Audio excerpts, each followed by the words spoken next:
Evening guys, so what's been going on? The time is 8:26 and yeah, right, so update from the last videos. Those two helmets are now done, both on display now.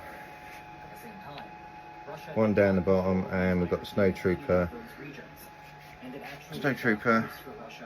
and Mimban Trooper. Not very good with cat. There you go. So they're all done. Still got a little bit of weathering to do on the Mimban. As I say, I've got to get some texture on there, get some real dirt, real mud. Kind of works in a swampy, shitty, oily, just horrible area. Right, so new projects we've got on the go. Okay, let's just switch my camera around. Right, this is the first half of the helmet that I'm doing for Ian, which is going up to Ian Isherwood. I'm not sure what this helmet is for. I've not seen the character before, so once this half's done, I'll get the second half on the go, and it'll be sent up to Ian, and then Ian will do all the finishing for it. I think he might be casting this one. I'm not 100% sure how or what he's doing with this one, but it might just be finished just as I would finish a helmet. So what I'll do is I'll ask Ian to get a little bit of footage of what he does for it, or any kind of footage or pictures I get from him. I'll put up at the end of this with the finished product. So you're seeing it now being turned from that, being fed through this red tube down into this area here, where it gets nice and molten, and it gets pushed through and comes out and gets squished into a pattern. And we've got on this particular side, there is still 23 hours to go on it, so 24 hours and this one will be off the printer. So we'll pick up on this one again tomorrow. This one is a new project again. This isn't one of my projects. Again, it's Ian's project. I will be printing it, and it will be sent up to Ian. And I know that this is going to be a cast at the end of the day. So this is the master print that I'm doing. So it has to be pretty good print. It'll go up to Ian. Ian will then make a mould, and then Ian will make a cast from that mould. And because this is one of his own files, he can replicate that as many times as he wants. So he'll have the master mould, and then he can cast and cast and cast till the mould falls apart, basically. So this is the start of that one. I won't give this one away until it starts printing, to see if you can figure out it is. You should be able to figure out it is, because it's a really close representation of this person. All I'll say, it's a Star Wars related character. So yeah, so that's what we're up to at the moment. This one has only literally just gone on the printer, so I know this is going to take, on this printer it was going to take 2 days and 14 hours or something, but I'm printing it at 85% speed, so I'm printing it slower than what is calculated the end time to be, so it's going to take longer than that.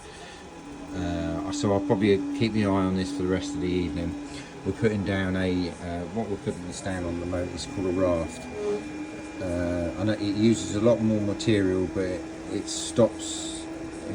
gives you a better succession of actually completing a print, because if one of the supports were to be knocked and fall off this glass bed, then yeah, pretty much the rest of the print is going to be failed. So by putting it on the raft, so it takes an hour more than what it would normally take to build the raft, and then it builds on top of the raft. So as I say, as that starts doing, I wouldn't normally do it like that, but just recently I've been having problems with both of these machines, and I think it's to do with the temperature out in the workshop, because it can get really quite cold out here in the evenings when the heat is off. So that may be affecting the way that the adhesion is on the beds. As I say, only really started doing it when the cold weather came. So hopefully back towards, as spring heats up a bit and then summer comes in, I'll do some more test printing, and hopefully I'll be able to eliminate using the raft and using the raft and going back to a brim, which obviously uses less material. So that's where we are now with the way that we got prints going. The little printer over here at the moment I need to fix it. I've got a problem with the feed mechanism up here.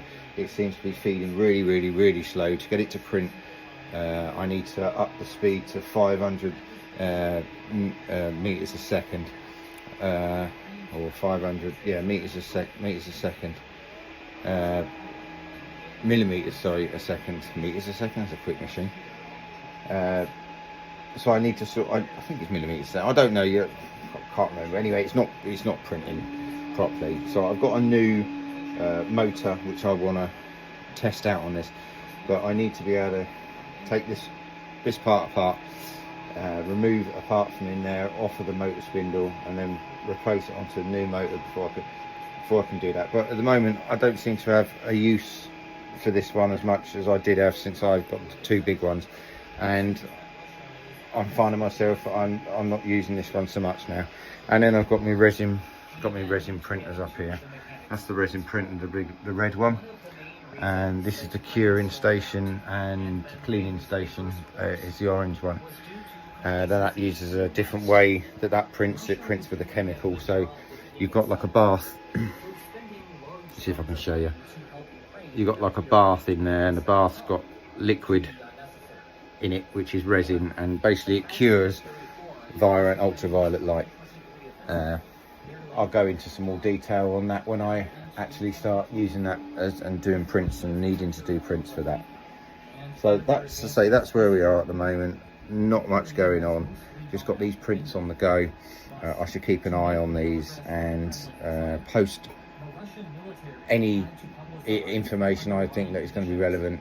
Just to say, I'll ask Ian if he can get together some not tutorial, but some video footage, so I can then maybe do a big post at the end of the day. All right then, so have a good evening. I'll talk to you soon.